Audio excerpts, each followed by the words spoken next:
هذه القصيدة إهداء للشريف عبد العزيز بن عبد الله البرادعي بمناسبة زواجه.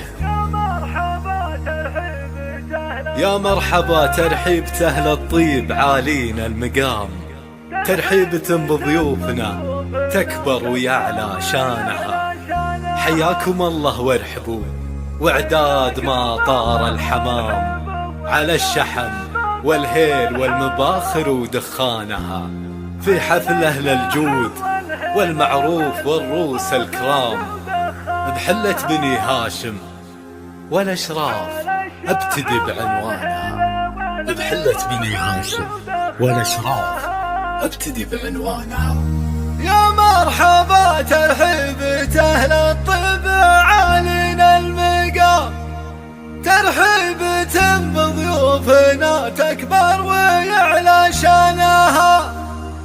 حياكم الله وارحبوا واعداد مطار الحمام، على الشحم والهيل والمباخر ودخانها.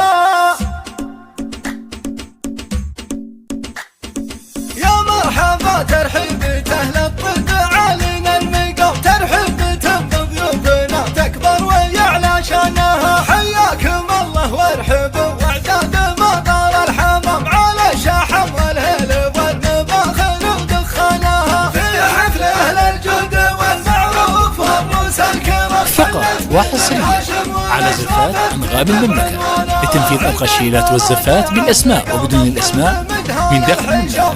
للطلب يرجى التواصل على 05 09 50 8495 أو من خارج المملكة 966 50 950 8495.